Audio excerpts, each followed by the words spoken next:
Hello दोस्तों, मैं सालू। मैं आज आपको प्ले बस स्टैंड में बॉटनी के पादप शारीरिक के बारे में बताऊंगी। चैप्टर पढ़ाऊंगी पादप शारीरिकी यानी प्लांट एनाटोमी। पादप उत्तक क्या होते हैं? अधिकांश पौधे, कुछ निम्न श्रेणी के पौधे जैसे एकल कोशिकीय शैवाल को छोड़कर, यानी शैवाल एकल कोशिकीय होते हैं, इनको छोड़कर बहुकोशिकीय होते हैं। इन जटिल पौधों का शरीर दो मुख्य भागों में विभाजित होता है। यानी जो जटिल पौधे होते हैं उनका शरीर मुख्यतः दो भागों में विभाजित होता है। पहला होता है प्रोर, दूसरा होता है मूल। प्रोर यानी पृथ्वी का ऊपर का भाग।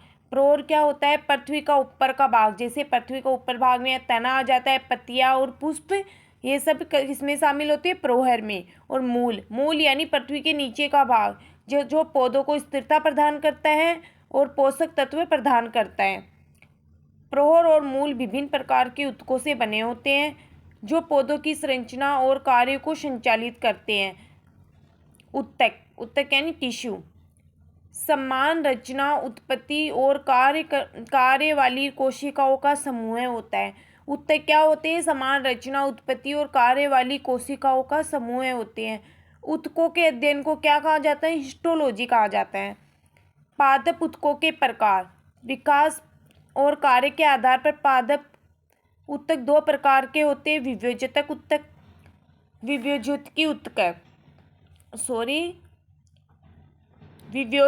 ऊतक, मेरिस्टेमेटिक टिश्यू। ये कोशिकाएं सक्रिय रूप से विभाजन करती है जिससे पौधे की वृद्धि होती है। ये क्या करती है? ये कोशिकाएं सक्रिय रूप से विभाजन करती है जिससे पौधों की वृद्धि होती है। कोशिकाएं कैसी होती है? छोटी होती है, पतली भित्ति वाली होती है, घनी कोशिका, द्रव्य युक्त और इसमें बड़े केंद्रक वाली होती है। ये ऊतक पौधों के विशिष्ट क्षेत्रों में होते हैं, जैसे शीर्ष, पार्श्व और अंतराग्र क्षेत्रों में पाए जाते हैं। अब हम देखते हैं विभोजतिकी को। स्थिति के आधार पर ये कितने प्रकार के होते हैं? स्थिति के आधार पर ये 3 प्रकार के होते हैं: शीर्ष विभोजतक, पार्श्व विभोजतक और अंतर्विष्ट विभोजतक। शीर्ष विभोजतक में क्या होता है? Apical meristem. ये जड़ और तने के सिरों पर प्राथमिक वृद्धि यानी लंबाई में वृद्धि के लिए उत्तरदायी होता है। ये एग्जाम्पल के लिए प्रोर शीर्ष और मूल शीर्ष। पार्श्व विभोजतक, लेटरल मेरिस्टेम, तने और जड़ की मोटाई यानी ये द्वितीयक वृद्धि के लिए उत्तरदायी होते हैं। एग्जाम्पल के लिए स्वहनदा और कोरकदा। अंतर्विष्ट विभोजतक, प्रण आधार या प्रण संधियों पर प्रण वृद्धि के लिए, उदाहरण घास में पर्व संधियाँ, यानी जो नोड होते हैं छोटे, यानी जैसे गन्ने में पाए जाते हैं, वैसे पर्ण और प्रण आधार और पर्व संधियों पे होते हैं। ये प्रण वृद्धि के लिए होते हैं। ये क्या करते हैं? पादप की लंबाई को बढ़ाते हैं। अब उत्पत्ति के आधार पर उत्पत्ति के आधार पर विभोजतकी ऊतकों को उनकी उत्पत्ति के आधार पर 3 प्रकार से विभाजित किया जाता है: प्राक विभोजतक, प्राथमिक विभोजतक और द्वितीय विभोजतक। प्राक विभोजतक यानी प्रोइट मेरिस्टेम पौधों में जड़ और तने के शीर्षाग्र पर स्थित होता है। ये पौधों के जड़ और तने के शीर्षाग्र पर स्थित होते हैं। ये पौधे के किसी भी वृद्धि करते हुए भी प्रारंभिक अवस्था को दर्शाता है। यानी ये कोई भी वृद्धि करेगा तब ये प्रारंभिक अवस्था को दर्शाएगा। कोशिकाएं अत्यधिक विभाजनशील होती है, प्राथमिक ऊतकों का आधार बनाती है। यानी इसमें कोशिकाएं क्या होती है? अत्यधिक विभाजनशील होती हैं और प्राथमिक ऊतकों का आधार बनाती है। प्राथमिक विभोजन सेकंड कौन सा है? स्पष्ट तो हो गया, प्रोमेरिस्टेम। और सेकंड है प्राइमरी मेरिस्टेम। प्राइमरी मेरिस्टेम जड़ों, तनों, उपांगों जैसे पत्तियां के शीर्ष पर पाया जाता है। ये जड़, तने और उपांगों जैसे पत्तियों की शीर्ष पर पाया जाता है। प्राक विभेजक से उत्पन्न होता है। ये किससे उत्पन्न होता है? प्राक विभेजक यानी प्रोमेरिस्टेम से उत्पन्न होता है और प्राथमिक स्थायी उत्तकों का निर्माण करता है। और ये क्या करता है? प्राथमिक विभेजक ये प्राथमिक स्थायी उत्तक होते हैं। अधिचर्म स्वयं उत्तक का निर्माण करता है। कोशिकाएं सक्रिय रूप से विभाजन करती है। पौधों की लंबाई में वृद्धि के लिए उत्तरदायी होती है। ये सक्रिय रूप से कोशिकाएं विभाजन करती हैं और पौधों की लंबाई वृद्धि के लिए भी उत्तरदायी होती है। अब द्वितीयक विभेजक यानी सेकेंडरी मेरिस्टेम। सेकेंडरी मेरिस्टेम देखते हैं। कुछ प्राथमिक विभेजक कोशिकाओं में पुनः जनन की क्षमता विकसित होने से बनता है। यानी कुछ प्राथमिक विभेजक कोशिकाओं में ये पुनः जनन की क्षमता विकसित करने से बनता है। द्वितीयक स्थायी उत्तकों का निर्माण करता है। जैसे द्वितीयक में क्या आते हैं? जाइलम और फ्लोएम। एग्जाम्पल के लिए अंतरापूली अदा और कॉर्क अदा जो तने और जड़ की मोटाई बढ़ाने में सहायक होते हैं। अंतरापूली अदा और कॉर्क अदा क्या होते हैं? ये तने और जड़ों की मोटाई बढ़ाने में सहायक होते हैं। अब हम देखते हैं कोशिका विभाजन के आधार पर विभेजकीय उत्तक। कोशिका के आधार पर ये कितने प्रकार का होता है? 3 प्रकार का होता है। स्थूल विभेजक यानी मास मेरिस्टेम। कोशिकाएं सभी दिशाओं में विभाजन करती है जिससे अनियमित आकार की संरचनाएं बनती है।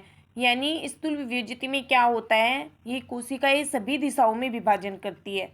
यानी है किसी भी दिशा में विभाजन कर सकती है जिससे अनियमित आकार की संरचनाएं बनने लग जाती है। ये उत्तक बड़े उत्तक समूह जैसे भ्रूणपोष भ्रूण के निर्माण में योगदान देता है। ये उत्तक बड़े उत्तक समूह जैसे भ्रूणपोष और भ्रूण के निर्माण में योगदान देता है। एग्जाम्पल के लिए बीज में भ्रूणपोष का निर्माण करना। एग्जाम्पल के लिए क्या होता है? बीज में भ्रूणपोष का निर्माण। पट्टिका विभेजक यानी प्लेट मेरिस्टेम। कोशिकाएं 2 तलों में अपनतिक विभाजन करती है। कोशिकाएं इसमें क्या करती है? कोशिकाएं 2 तलों में अपनतिक विभाजन करती है जिससे पट्टिकाएं जैसी सपाट संरचनाएं बनती है। जो क्या होती है? पट्टिका जैसी सपाट संरचना बनती है। ये पौधों के प्रण और अन्य सपाट संरचनाओं के विकास में सहायक होता है। एग्जाम्पल के लिए पत्तियों की बाह्य परतों का निर्माण। अब थर्ड पार्ट है सीरा विभेजक यानी रिब मेरिस्टेम। कोशिकाएं केवल एक तल में अपनतिक विभाजन करती है जिससे कोशिकाओं की पंक्तियां बनती है। इसमें रिब मेरिस्टेम में क्या होता है? सिर्फ कोशिकाएं एक ही तल में अपनतिक विभाजन करेगी। पट्टिका में क्या हुआ था? ये 2 तलों में अपनतिक विभाजन किया था इसने और स्थूल विभेजक में सभी दिशाओं में विभाजन कर रही थी ये। और सीरा में केवल एक ही अपनतिक विभाजन करती है जिससे कोशिकाएं की पंक्तियां बनती है। ये उत्तक वलकुट और मज्जा का निर्माण में योगदान देती है। ये सीरा विभेजक होती है जो उत्तक वलकुट और मज्जा के निर्माण में योगदान देता है। ये उत्तक क्या होता है? वलकुट और मज्जा के निर्माण में योगदान देता है। एग्जाम्पल के लिए तने और जड़ में मज्जा का विकास। अब कार्य के आधार पर विभेजकीय उत्तक। कार्य के आधार पर विभेजकीय उत्तक कितने प्रकार के होते हैं? 3 प्रकार के होते हैं। विभेजकीय उत्तक कार्य के आधार पर कितने प्रकार के होते हैं? 3 प्रकार के होते हैं। प्रोटोडर्म यह वृद्धि क्षेत्रों का सबसे भारी उत्तक स्तर होता है। ये क्या होता है? वृद्धि करने के लिए सबसे भारी उत्तक स्तर है। अधिचर्म और संबंधित संरचनाओं जैसे रंध्र ट्राइकोम का निर्माण करते हैं। ये अधिचर्म और संबंधी संरचनाओं ट्राइकोम जैसे रंध्र और ट्राइकोम होता है संबंधित संरचनाएं, इसमें उनका ये क्या करता है? निर्माण करता है। एग्जाम्पल के लिए पत्तियां और तनों की भारी परत। प्रोकेम्बियम ये लंबी और संकुचित कोशिकाएं होती है। ये क्या होती है? लंबी और संकुचित कोशिकाएं होती हैं। प्राथमिक स्वयं उत्तक जैसे प्राथमिक जाइलम और फ्लोएम का निर्माण करती है। प्राथमिक स्वयं उत्तक क्या होती है? ये प्राथमिक जाइलम और फ्लोएम का निर्माण करती है। एग्जाम्पल के लिए स्वयं बंडल का विकास करना यानी वेस्कुलर बंडल का विकास करना। अब थर्ड पार्ट है इसका पेरिब्लेम। आधारभूत विभेद्यकी ऊतक है जो अधिचर्म और स्वयं ऊतकों को छोड़कर अन्य ऊतकों का निर्माण करते हैं। यानी अधिचर्म और स्वयं ऊतक को छोड़कर ये अन्य ऊतक का निर्माण करते हैं। ये वल्कुट और अन्य आंतरिक ऊतकों के विकास में सहायक होते हैं। वल्कुट यानी कोर्टेक्स और अन्य आंतरिक ऊतकों के विकास में सहायक होता है। एग्जाम्पल के लिए जड़ और तने में वल्कुट का निर्माण। प्रोहेरसिस विभेद्यकी। प्रोहेरसिस विभेद्यक तने के शीर्ष पर स्थित होता है और तना पत्तियां और अन्य प्रोहर संरचनाओं के निर्माण में सहायक होता है। इसके संगठन को निम्न सिद्धांतों द्वारा समझाया गया है। इनमें इनका जो संगठन है उनको निम्न सिद्धांत के द्वारा समझाया गया है। पहला है शीर्ष कोशिका सिद्धांत, एपिकल सेल थ्योरी। इसको किसने दिया था? नगेली ने दिया था 1858 में। प्रोहेरसिस एक एकल शीर्ष कोशिका से बना होता है। प्रोहेरसिस होता है इसमें ये एकल शीर्ष कोशिका से बना होता है। इस कोशिका के विभाजन से पूरे पौधों का निर्माण होता है। ये जो एकल शीर्ष कोशिका से बनती है, फिर इस कोशिका के विभाजन से पूरे पौधे का निर्माण होता है। सीमाएं। यह सिद्धांत सरल पौधों के लिए लागू है लेकिन जटिल पौधों में कम प्रासंगिक है। ये क्या है? ये सिद्धांत सरल पौधों के लिए तो लागू होता है लेकिन जटिल पौधों के में कम प्रासंगिक है। उत्तकजनवाद, हिस्टोजन थ्योरी। दूसरा सिद्धांत है इसका हिस्टोजन थ्योरी। इसको दिया था हेंस्टी ने दिया था 1870 में। प्रोहेरसिस में 3 उत्तकजन होते हैं। प्रोहेरसिस में कितने उत्तकजन होते हैं? 3 उत्तकजन होते हैं। त्वचाजन जो बाह्य त्वचीय ऊतक का निर्माण करती है, और वल्कुटजन जो एपोडर्मिस और वल्कुट का निर्माण करता है। रंभजन होता है वो प्राथमिक स्वयं ऊतक, प्रिरंभ, मज्जा, किरणें और मज्जा का निर्माण करता है। महत्व है ये सिद्धांत प्रोहेरसिस की परतों उनके कार्यों को समझाने में सहायक होता है। ये क्या होता है? ये सिद्धांत प्रोहेरसिस की परतों और उनके कार्य को समझाने में सहायक होता है। ट्यूनिका कार्पसवाद, ये तीसरा सिद्धांत है ट्यूनिका कार्पस थ्योरी। इसको किसने दिया था? स्मिथ ने दिया था इसको। स्मिथ ने दिया था इसको 1924 में। प्रोहेरसिस 2 मुख्य परतों में विभाजित होता है। ट्यूनिका बाहरी परत जो बाह्य त्वचा का निर्माण करती है, कोशिकाएं अपनतिक विभाजन करती है। कार्पस आंतरिक परत जो वल्कुट, मज्जा और स्वयं ऊतक का निर्माण करती है। कार्पस क्या करती है? आंतरिक परत जो वल्कुट, मज्जा और स्वयं ऊतक का निर्माण करती है। कोशिकाएं सभी दिशाओं में विभाजन करती है। इसमें क्या है? कोशिकाएं सभी दिशाओं में विभाजन करती है। अब इसका हम इम्पोर्टेंस पढ़ते हैं। महत्व ये सिद्धांत अधिकांश आवृतबीजी पौधों में प्रोहेरसिस संगठन को बेहतर ढंग से समझाता है। इसके इम्पोर्टेंस क्या है? कौन सा सिद्धांत? ट्यूनिका कार्पस थ्योरी में यह सिद्धांत आवृतबीजी पौधों के प्रोहेरसिस संगठन को बेहतर ढंग से समझाता है। मूल शीर्ष विभेद्यक। मूल शीर्ष विभेद्यक जड़ के शीर्ष पर स्थित होता है। ये कहाँ स्थित होता है? जड़ के शीर्ष पर स्थित होता है और जड़ की लंबाई के लिए उत्तरदायी होता है, और ये जड़ की लंबाई की जो वृद्धि है उसके लिए उत्तरदायी होता है। इसके संगठन में निम्न सिद्धांत है। निम्न सिद्धांत द्वारा इनके जो संगठन हुआ है उनको समझाया जा सकता है। इसका फर्स्ट सिद्धांत है उत्तकजनवाद यानी हिस्टोजन थ्योरी। इसको प्रस्ताव किया था, किसने किया था? हेंस्टी ने 1817 में किया था। किसने किया था? 1870 में किया। प्रोहेरसिस विभेद्यक है उसमें भी यही सिद्धांत है, और मूल शीर्ष विभेद्यक में भी उत्तकजनवाद का सिद्धांत दिया था इसने। उसमें दिया था उसने 1817 में, उसमें भी 1870 में दिया था और इसमें भी 1870 में दिया था। और इसके मूल शीर्ष में 4 उत्तकजनवाद होते हैं। उसके मूल शीर्ष में उसमें 3 होते थे, इसमें कितने होते हैं? 4 उत्तकजन होते हैं। ये इस हम किसका पढ़ रहे हैं? मूल शीर्ष विभेद्यक के संगठन के सिद्धांत पढ़ रहे हैं। इसमें 4 उत्तकजन होते हैं। मूल शीर्ष में 4 उत्तकजन होते हैं। त्वचाजन बाह्य त्वचीय ऊतक का निर्माण करता है। ये क्या करता है? बाह्य त्वचीय जो ऊतक होता है उसका निर्माण करता है। वल्कुटजन हाइपोडर्मिस और वल्कुट का निर्माण करता है। रमजन प्राथमिक स्वयं ऊतक प्रेरम मज्जा किरणें और मज्जा का निर्माण करता है। रमजन क्या करता है? प्राथमिक स्वयं ऊतक, इसमें प्रेरम मज्जा किरणें और मज्जा का निर्माण करता है। केलिप्ट्रोजन ये मूल गोप का निर्माण करता है। केलिप्ट्रोजन क्या है? ये मूल गोप का निर्माण करेगा, रूट केप का। इसका इम्पोर्टेंस होगा, यह सिद्धांत मूल शीर्ष की संरचना और विभिन्न ऊतकों को विकास को समझाने में सहायक होता है। ये मूल शीर्ष की संरचना और विभिन्न ऊतकों के विकास को समझाने में सहायक है। इसका सेकंड सिद्धांत है प्रशांत केंद्रवाद। इसको किसने प्रस्ताव किया था? क्लोज ने 1959 से 61 में।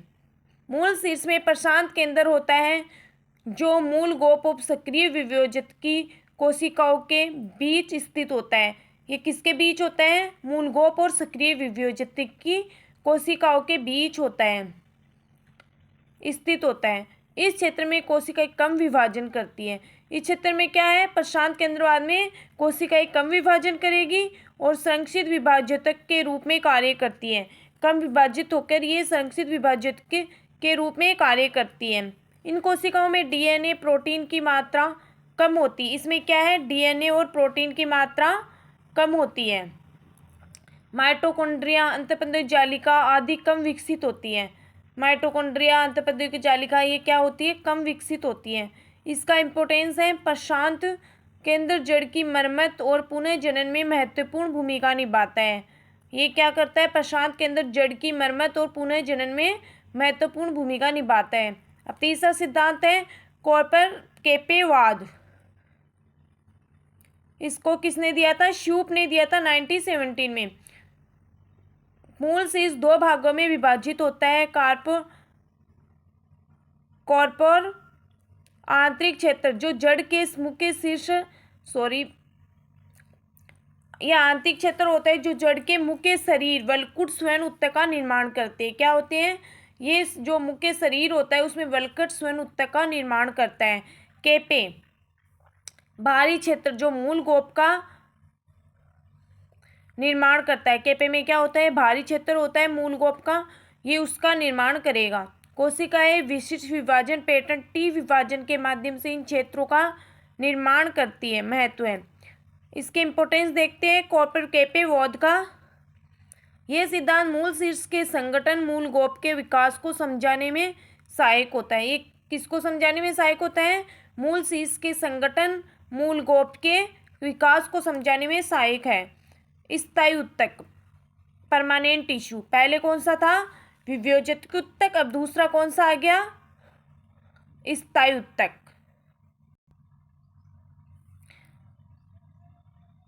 अब आ गया स्थायी ऊतक यानी परमानेंट टिश्यू।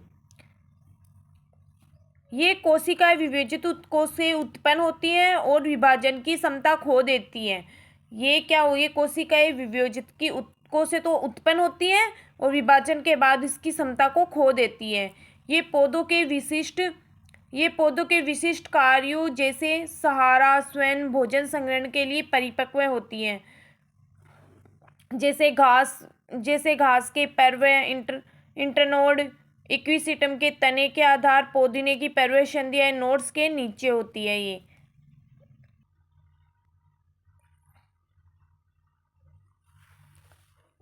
स्थायी ऊतक के प्रकार देखते हैं। इसमें क्या है?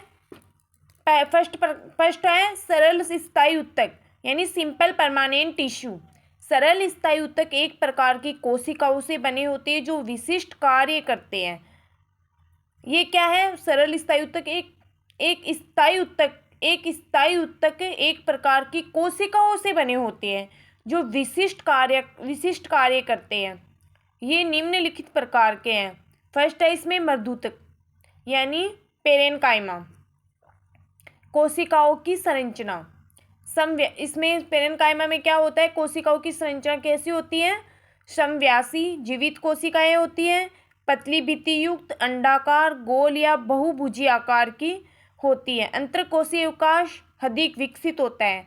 स्थान पौधों के कोमल भागों जैसे पत्तियां, तना में पाया जाता है। मर्दूत कहाँ पाया जाता है? पौधों के कोमल भागों जैसे पत्तियां और तनों में पाया जाता है। हरित लवणयुक्त मर्दूतकों को क्लोरेनकाइमा कहते हैं। क्लोरेनकाइमा किसे कहेंगे? हरित लवणयुक्त मर्दूतकों को। जलीय पौधों में वायुतक के रूप में, जिसमें बड़े वायु कक्षक होते हैं। जलीय पौधों में वायुतक के रूप में, इसमें बड़े वायु कक्ष होते हैं। कार्य खाद्य पदार्थों का संग्रह करते हैं। मंड, प्रोटीन और वसा के रूप में। प्रकाश संश्लेषण में क्लोरेनकाइमा में हरित लवक के कारण होता है। जल संग्रह मांसल तनों और पत्तियों में, जैसे नागफनी, यूफोबिया। एग्जाम्पल के लिए पत्तियों का मर्दूतक नागफनी के तने। स्थूल कोणोत्तक दूसरा प्रकार है इसका, स्थूल कोणोत्तक। कोशिकाओं की संरचना, ये जीवित कोशिकाएं होती है, रिक्तिका युक्त होती है, बहुभुजीय या गोलाकार आकृति की होती है। कोशिका भित्ति असमान रूप से मोटी कोनों पर सेल्यूलोज और पेक्टिन का जमाव होता है। इसकी कोशिका भित्ति कैसी होती है? असमान रूप से तो मोटी होती है, कोनों पर सेल्यूलोज और पेक्टिन का जमाव होता है। स्थान देती है शाकीय द्विबीजपत्री पौधों के तनों में बाह्य त्वचा के नीचे अधेष्टत्वचा में होती है, हाइपोडर्मिस में होती है। ये शाकीय यानी द्विबीजपत्री पौधों के तनों में बाह्य त्वचा के नीचे हाइपोडर्मिस में होती है। कार्य यांत्रिक बल और लचीलापन प्रदान करता है। इसका कार्य क्या है? ये यांत्रिक बल और लचीलापन प्रदान करता है। हरित लवक की उपस्थिति में प्रकाश संश्लेषण करता है। एग्जाम्पल के लिए टमाटर, सूरजमुखी के तने की अधस्त्वचा। अब आ गया दर्दोत की। कोशिकाओं की संरचना। मृत कोशिकाएं लंबी, संकरी और दोनों सिराओं पर नुकीली। कोशिका भित्ति मोटी और लिग्निन युक्त होती है, जिसे गुहा संकीर्ण हो जाती है। इसके प्रकार देखते हैं। दर्दोतक तंतु, ये लंबी, पतली, दोनों सिरों पर नुकीली कोशिकाएं होती हैं। कोशिका भित्ति अत्यधिक लिग्निन युक्त होती है। छोटे गोल सरल गोल मौजूद होते हैं। इसमें छोटे गोल सरल गर्त मौजूद होते हैं, यानी छोटे गोल होते हैं और सरल गर्त इसमें मौजूद होते हैं। इसका स्थान देखते हैं, किसका? दर्दोत की तंतु का स्थान है जाइलम, फ्लोएम, वलकुट में होता है। कार्य आंतरिक शक्ति प्रदान करना। एग्जाम्पल के लिए सन यानी फ्लैक्स, जूट के तंतु। दृढ़ कोशिकाएं में क्या होता है? गोल बेलनाकार कोशिकाएं होती है। कोशिका भित्ति मोटी, लिग्निन युक्त, गुहा अत्यंत संकीर्ण होती है। स्थान पौधों में दृढ़ भागों में, जैसे अखरोट, नारियल के अंतःफल भित्ति में होता है। ये दृढ़ कोशिकाएं अखरोट, नारियल की अंतःफल भित्ति में होती है। लेग्यूमिनोसी कुल के बीजों का विजावरण। कार्य कठोरता और संरक्षण प्रदान करना। एग्जाम्पल के लिए नाशपाती के फल में पथरीली कोशिकाएं। महत्व है, अब इसका इम्पोर्टेंस देखेंगे। दर्दोतक पौधों को मजबूत और कठोरता प्रदान करता है। तंतु और दृढ़ कोशिकाएं यांत्रिक क्षारा और संरक्षण में सहायक है। अब दूसरा आ गया जटिल स्थायी उत्तक।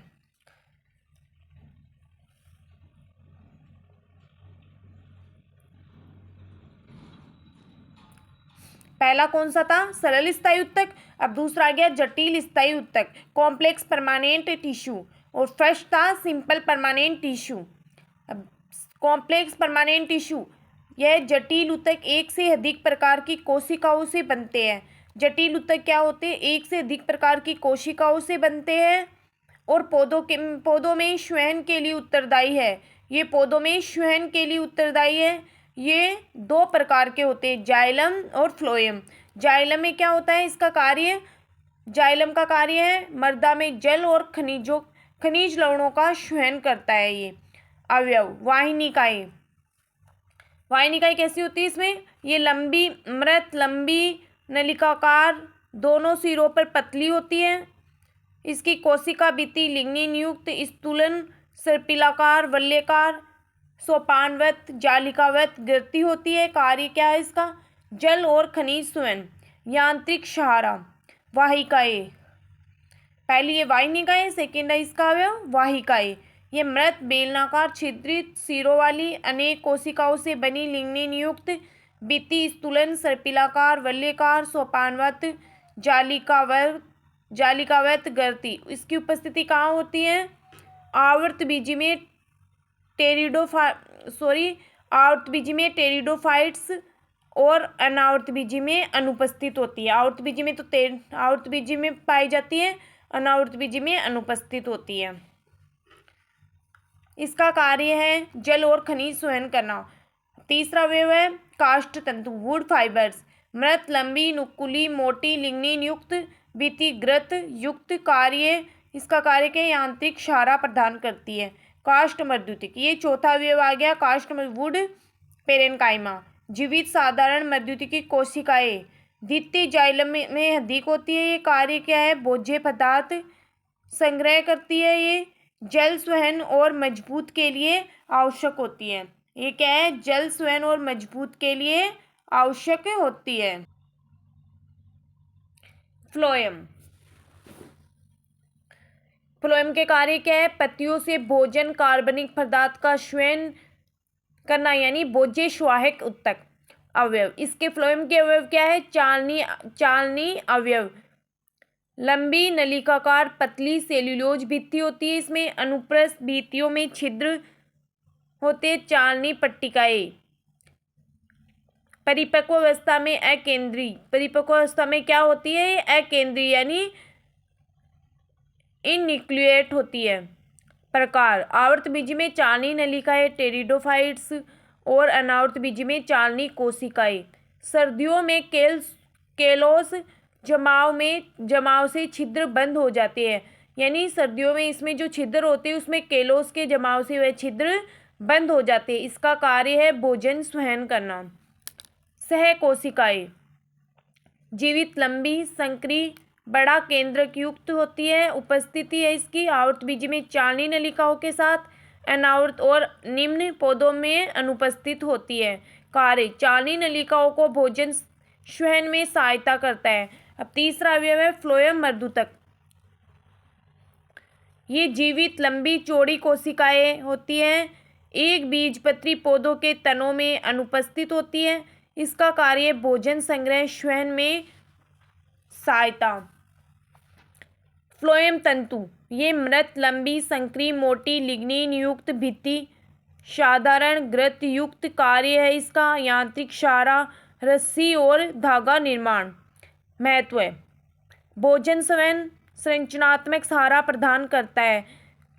तीसरी है विशेष स्थायी ऊतक, यानी स्पेशल परमानेंट टिश्यू। विशेष स्थायी ऊतक विभेदिकी ऊतकों के विभाजन और विभेदन से बनते हैं। किससे बनते हैं, ऊतकों के विभाजन और विभेदन से बनते हैं, जिसमें कोशिकाएं मृत या जीवित, पतली या मोटी भित्ति युक्त होती है। इसमें विभाजन क्षमता नहीं होती। ये विशिष्ट कार्यों जैसे स्रावन और संरक्षण के लिए होते हैं। इसमें कोई विशिष्ट कार्य नहीं होते, जैसे स्रावन व संरक्षण के लिए होते हैं। अब है ग्रंथिल ऊतक, ये विशिष्ट पदार्थों जैसे तेल, रेजिन, मकरंद के श्रावण के लिए उत्तरदायी ऊतक है। इसमें स्पष्ट है बाह्य ग्रंथिल स्थान बाह्य त्वचा पर होती है। ये प्रकार और कार्य,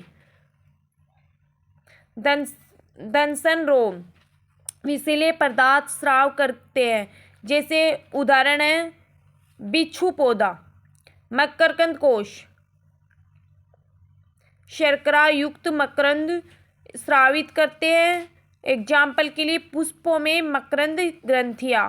पाचक ग्रंथियाँ कीटभक्षी पौधों में प्रोटीन ले एंजाइम स्राव करती है। एग्जाम्पल के लिए ड्रोसेरा, नेपिथिन्स। क्या है इसके एग्जाम्पल, ड्रोसेरा और नेपेंथिन्स। आंतरिक ग्रंथियाँ स्थान है ऊतकों के अंदर। आंतरिक ग्रंथियाँ कहाँ पाई जाती हैं? ऊतकों के अंदर। प्रकार और कार्य। तेल ग्रंथियाँ तेल स्रावित करती है, एग्जाम्पल के लिए नींबू और संतरे के छिलके।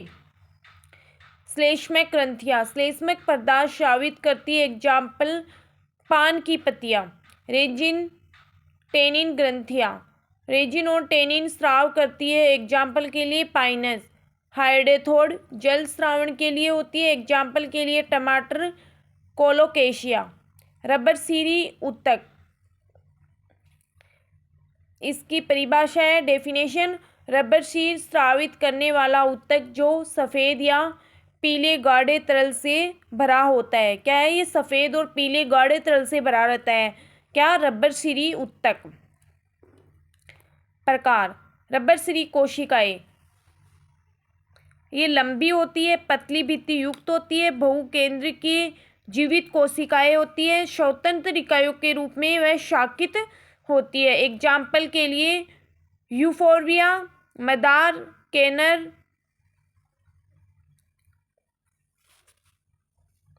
रबरसीरी वाहिकाएं अनेक कोशिकाएं मिलने और बीच की परतों से घुलने से बनती हैं। अत्यंत लंबी शाखान्वित जाल जैसी संरचना होती है। इसके एग्जाम्पल है पोस्त,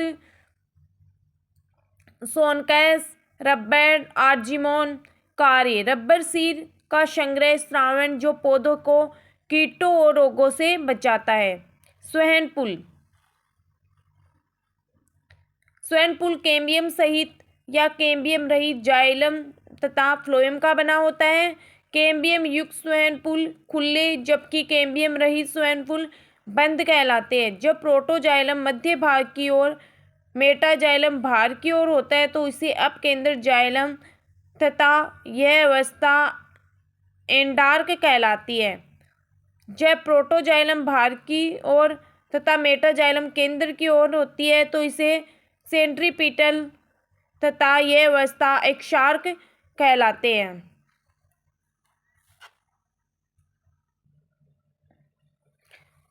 अब हम द्विबीजपत्री और एक बीजपत्री जड़ की आंतरिक संरचना के बारे में देखते हैं।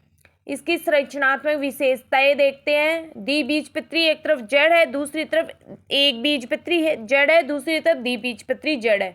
मूलीय ऊंचा। द्विबीजपत्री जड़ में क्या है? इसकी मूलीय ऊंचा सबसे भारी एक कोशिकीय परत होती है। कुछ कोशिकाओं से एक कोशिकीय मूलरोम निकलते हैं। और एक बीजपत्री जड़ में क्या है? सबसे भारी एक कोशिकीय परत होती है।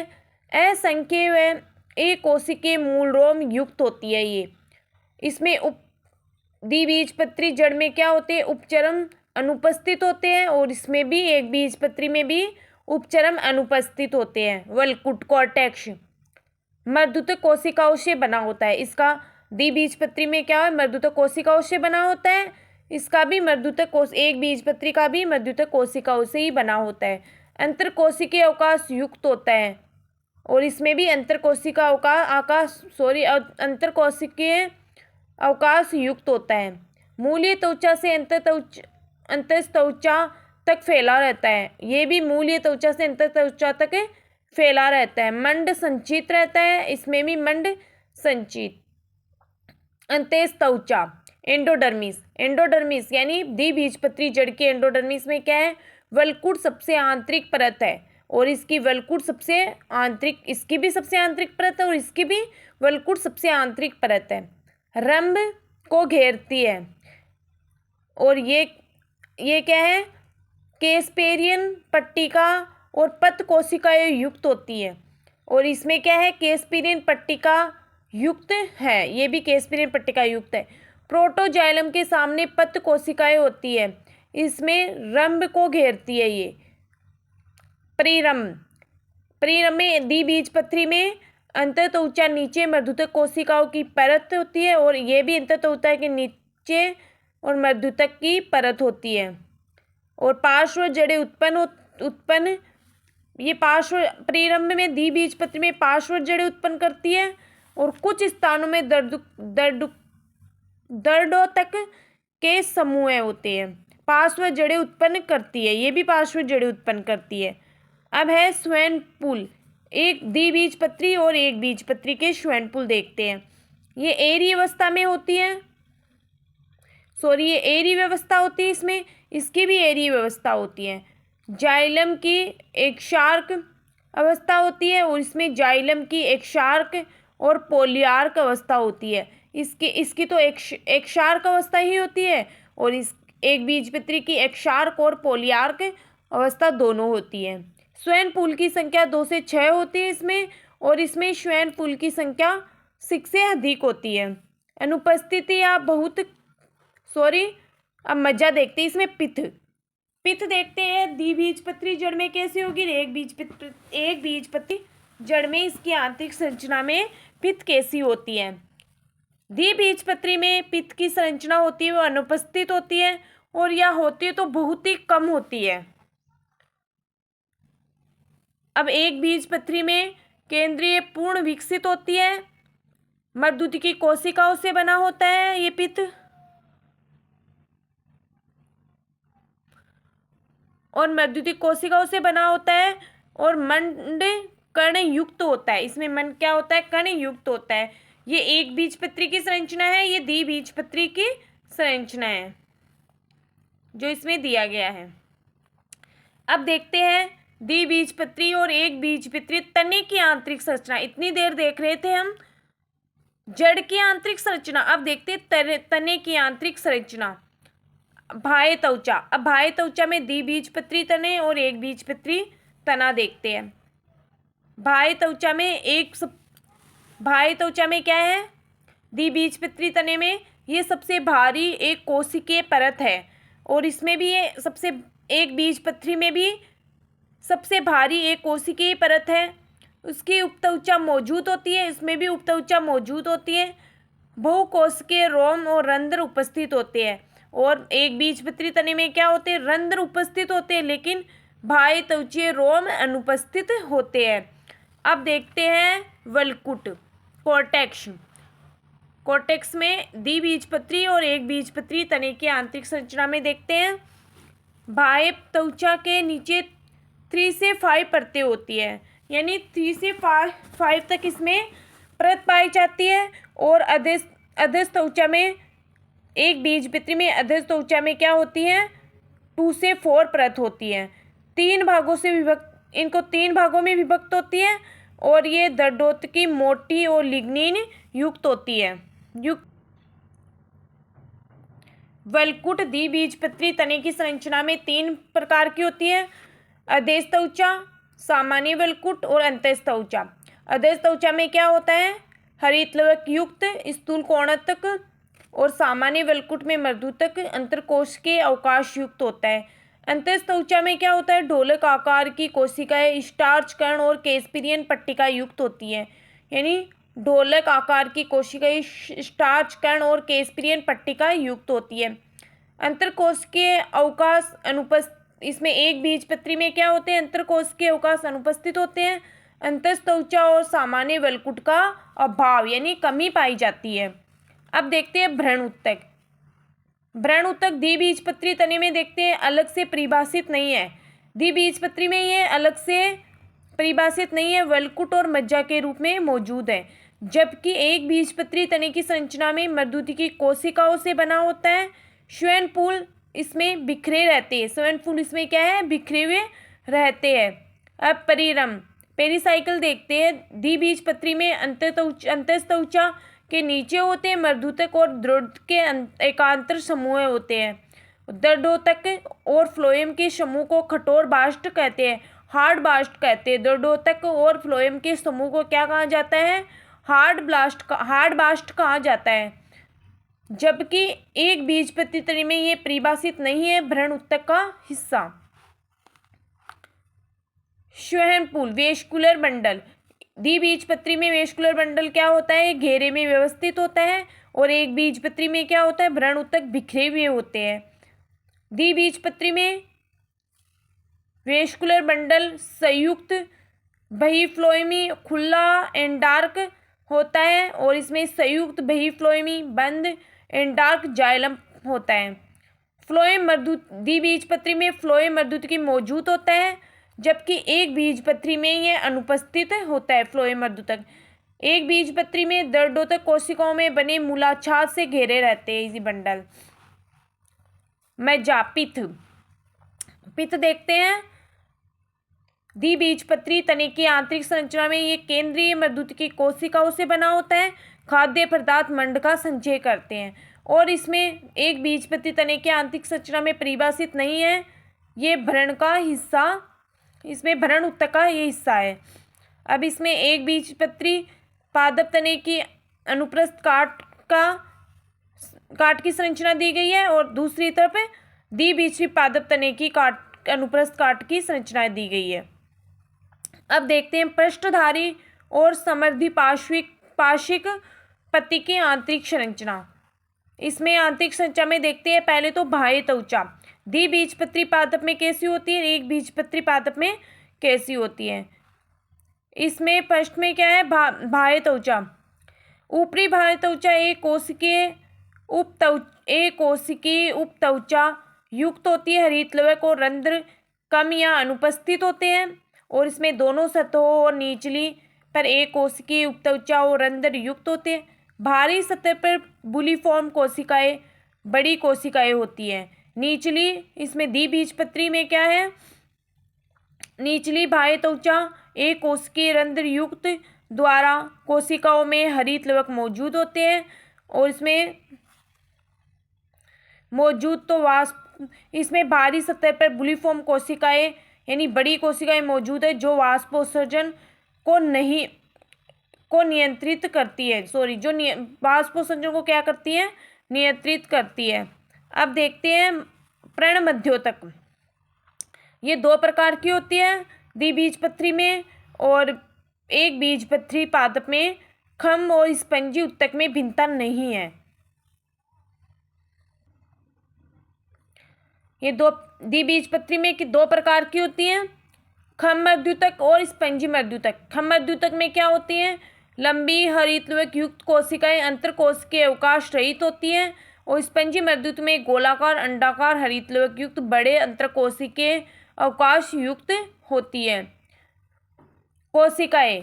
अब एक बीजपत्री में क्या कोशिकाएं समव्यासी हरित लवक युक्त और कम अंतराकाशीय अवकाश होता है। अब स्वयं पुल देखते हैं, वेस्कुलर बंडल। इसमें क्या होता है, द्विबीजपत्री पादप यानी पृष्ठधारी पत्ती में कैसा होता है, स्पंजी मर्दूतक में अनियमित रूप से बिखरे हुए संयुक्त बही फ्लोएमी बंद जाइलम ऊपरी त्वचा की ओर, फ्लोएम निचली बाह्य त्वचा की ओर होता है। मर्दूतक कोशिकाओं से बने पुलाच्छद से घिरे हुए होते हैं। एक बीजपत्री पादप यानी समद्वि पार्श्विक पत्ती में कैसा होता है, एक दूसरे के ये समांतर व्यवस्थित होता है। संयुक्त बही फ्लोएमी बंद होता है। जाइलम ऊपरी सतह की ओर, फ्लोएम निचली सतह की ओर होता है। मर्दूतक कोशिकाओं से बने पुलाच्छाद युक्त जिसमें मंड कण मौजूद होते हैं। स्वयं पुल के ऊपर और नीचे दंडोतक समूह होता है। अब इसमें ये संरचनाएं दी गई है। अब देखते हैं द्वितीयक वृद्धि, सेकेंडरी ग्रोथ। कैम्बियम या कोर कैम्बियम की क्रियाशीलता के फलस्वरूप जड़ तथा तने की मोटाई में वृद्धि द्वितीयक वृद्धि कहलाती है। यानी कैम्बियम और कोर कैम्बियम की क्रियाशीलता के फलस्वरूप के कारण जड़ और तने की मोटाई में वृद्धि द्वितीयक वृद्धि कहलाती है। जड़ और तने की वृद्धि क्या कहलाती है, द्वितीयक वृद्धि कहलाती है। द्विबीजपत्री तने की द्वितीयक वृद्धि, द्विबीजपत्री तने में द्वितीयक वृद्धि श्वैन अदा और कोर कैम्बियम द्वारा होती है। किसके द्वारा होती है, श्वैन अदा और कोर के द्वारा होती है। श्वैन अदा द्वारा यानी वेस्कुलर कॉम्बियम के द्वारा। इसके स्ट्रक्चर देखते हैं। स्वयं पुल भई फ्लोएमी और खुले और एक वलय में व्यवस्थित है। पूलीय और संतरपूलीय कैम्बियम मिलकर सतत कैम्बियम वलय बनाते हैं। प्रक्रिया, अंतरपूलीय कैम्बियम मर्दूतकीय कोशिकाओं के विभाजन से बनता है। कैम्बियम स्पर्शरेखीय परिणत तल में विभाजित होकर ये भारी और द्वितीयक फ्लोएम आंतरिक होती है वो द्वितीयक जाइलम। काष्ठ के प्रकार देखते, काष्ठ प्रकार। बसंत काष्ठ, बसंत काष्ठ बसंत में यानी अधिक सक्रिय कैम्बियम चौड़े ल्यूमेन वाली वाहिकाएं वाहिनिकाएं होती है। शरद काष्ठ में शरद में कम सक्रिय कैम्बियम संकरे ल्यूमेन वाली वाहिकाएं वाहिनिकाएं वार्षिक वलय वसंत और शरद काष्ठ मिलकर एक वलय बनाते हैं, वृक्ष की आयु निर्धारित करते हैं। काष्ठ विशेषताएं। अरंध्री काष्ठ वाहिका विहीन जैसे चीड़ देवदार, और रंध्री काष्ठ होती है वो वाहिका युक्त जैसे आवर्त बीजी। कठोर काष्ठ क्या होती है? पुराना केंद्रीय टेनिन रेजिन युक्त कठोर टाइलोसिस युक्त होती है। रस्ट काष्ठ क्या होती है? परिधीय हल्का रंग कार्यशील कोर्क कैम्बियम द्वारा संरचना। वलकुट की जीवित मर्दूतक कोशिकाओं से बनता है। द्वितीयक विभेदक प्रक्रिया होती है, सतत विभाजन द्वारा होती है। भारी और कोर काग मृत कोशिकाएं, आंतरिक और द्वितीयक वलकुट काग अस्तर जीवित कोशिकाएं। पेरिड्रम कोर कैम्बियम और काग अस्तर का समूह है। छाल स्वहन कैम्बियम के बाहर के सभी ऊतक पेरिड्रम वलकुट परिरम और फ्लोएमी होते हैं। वात्ररंध्र छाल में गैस आदान प्रदान के लिए छिद्र। पूरक कोशिकाएं वात्ररंध्र क्षेत्र से बिखरी कोशिकाएं। एक बीजपत्री तने में द्वितीयक वृद्धि। विशेषता। सामान्य द्वितीयक वृद्धि का अभाव, लेकिन कुछ पौधों में असामान्य द्वितीयक वृद्धि होती है। एग्जाम्पल के लिए ड्रेसिना यूका, इसकी प्रक्रिया वलकुट की कोशिकाएं विभाजनशील होकर बहुपूलीय कैम्बियम बनाती हैं।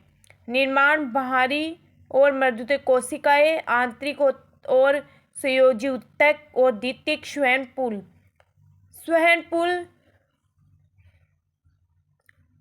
श्वैनपुल फ्लोएम केंद्रीय अर्थात जाइलम फ्लोएम को घेरता है। बाहरी आधारभूत कोशिकाएं परिणत विभाजन द्वारा सुबेरेन युक्त कॉर्क बनाती है। द्विबीजपत्री जड़ में द्वितीयक वृद्धि होती है। द्विबीजपत्री जड़ में द्वितीयक वृद्धि में देखते विशेषता। स्वयंपुल एरिये और एग्जार्क कैम्बियम निर्माण। फ्लोएम के नीचे मर्दूतक कोशिकाएं और परिरंभ की प्रोटोजाइलम के सामने वाली कोशिकाएं विभेदकी होकर कैम्बियम वलय बनाती है। निर्माण आंतरिक और द्वितीयक जाइलम, बाहरी और द्वितीयक फ्लोएम। परिरंभ में कोर कैम्बियम बनता है।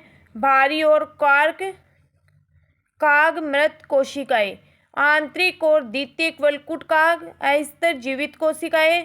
पेरिड्रम में कार कैम्बियम और काग अस्तर का समूह है। पारिस्थितिकी प्रारूप। पारिस्थितिकी प्रारूप निम्न प्रकार के होते हैं। जलोदित यानी हाइड्रोफाइटिस। वास स्थान इसका होता है जल की अधिकता वाले स्थान। बाह्य त्वचा होती है। एक कोशिकीय मर्दूतक उप त्वचा रहित हरित लवक युक्त रंध्र।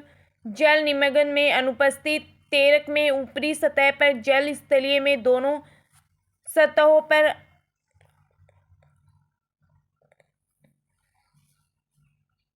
जल दोनों सतहों पर अधेश त्वचा होती है और जल निमग्न जैसे हाइड्रिला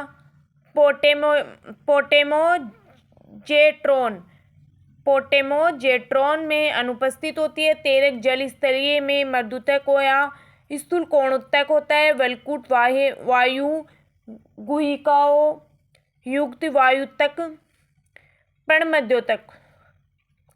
जल निमग्न अभिनीत तेरक जैसे निम्फिया खम्भ और स्पंजी मर्दूतक वायु गुहिकाएं युक्त होता है।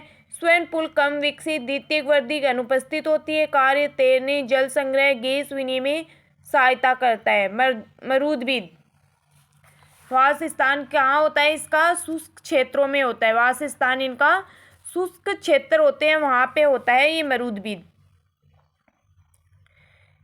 बाह्य त्वचा पूर्ण विकसित मोटी भित्ति मोटी उपत्वचा युक्त, उदाहरण कनेर में बहुस्तरीय बाह्य त्वचा, अधस्त्वचा, दर्दोतक मोटी लिग्निन युक्त भित्ति रंध्र, कम संख्या गहरे गड्ढों में होता है,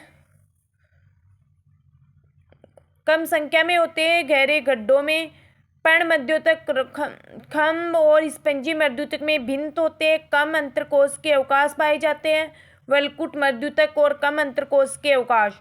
श्वेनपुल यानी पूर्ण विकसित बहुस्तरीय दर्दोतक पुलाच्छद युक्त जाइलम कोशिकाएं लिग्निन युक्त विशेष। कुछ घासों में बुलीफॉर्म कोशिकाएं वाष्पोत्सर्जन को कम करती हैं। यांत्रिक ऊतक पूर्ण विकसित मजबूती प्रदान करते हैं। समुद्रित वास स्थान माध्यम कम और शुष्क जलवायु। जड़ तंत्र सुविकसित, पत्तियां बड़ी चौड़ी विभिन्न आकृतियों की। बाह्य त्वचा समुद्रभित का स्थान कहाँ होता है? मध्य में नम और शुष्क जलवायु में होता है। जड़ तंत्र इसकी सुविकसित होती है, पत्तियां इसकी बड़ी चौड़ी विभिन्न आकृति की होती है। बाह्य त्वचा सुविकसित पतली उपत्वचा युक्त, रंध्र दोनों सतहों पर निचली सतह पर अधिक। पर्णमध्योतक खम्भ और स्पंजी मर्दूतक में भिन्नता। संवहन और यांत्रिक ऊतक पूर्ण विकसित विशेष। दोपहर में अस्थायी मलानी।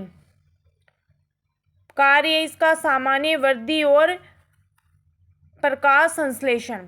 अब हम इसके एमसीक्यू की देखते हैं। विभेदित ऊतक का मुख्य कार्य क्या है? सक्रिय रूप से कोशिका विभाजन करना। निम्न में से कौन सीरस विभेदित का एग्जाम्पल है? प्रोहेरसिस। द्वितीयक विभेदित किससे बनता है? प्राथमिक विभेदित की पुनः जनन क्षमता विकसित कोशिकाओं से। ट्यूनिका कार्पस सिद्धांत किसके लिए प्रासंगिक है? प्रोहेरसिस के लिए। मूल शीर्ष विभेदित में कौन सा ऊतक मूल गोप का निर्माण करता है? कैलिप्ट्रोजन। स्थायी ऊतक का कौन सा प्रकार कोशिकाओं को मृत या जीवित और विशेष कार्यों के लिए परिपक्व करता है? विशेष स्थायी ऊतक। मर्दूतक कोशिकाओं का प्रमुख कार्य क्या है? जल और पोषण संग्रह। स्थूल कोणोत्तक कोशिकाओं की विशेषता क्या है? जीवित कोशिकाएं कोनों पर मोटी भित्ति। जाइलम में कौन सा अवयव मृत, लंबा और नलिकाकार और जल संवहन करता है? वाहिनिकाएं। द्वितीयक वृद्धि किसके द्वारा होती है? श्वेन और कोर कैम्बियम के द्वारा। जलोद्भिद पत्तियों के पर्णमध्योतक की विशेषता क्या होती है? अभिन्नित। मरुद्भिद में पत्तियों की बाह्य त्वचा कैसी होती है? मोटी भित्ति, मोटी उपत्वचा युक्त। श्वेनपुल में अपकेंद्र जाइलम किसमें पाया जाता है? द्विबीजपत्री जड़ में। किसमें पाया जाता है? द्विबीजपत्री जड़ में। कौन सा सिद्धांत प्रोहेरसिस बाहरी ट्यूनिका और आंतरिक कार्पस को समझाता है? ट्यूनिका कार्पसवाद। रबरश्री ऊतक का प्रमुख कार्य क्या है? रबर स्रावन और कीट रोग से सुरक्षा। यह है आज हमारा प्लांट एनाटॉमी जो कंप्लीट हो गया है। अगर आप लोगों को अच्छा लगे तो इसे लाइक सब्सक्राइब करना और थैंक यू।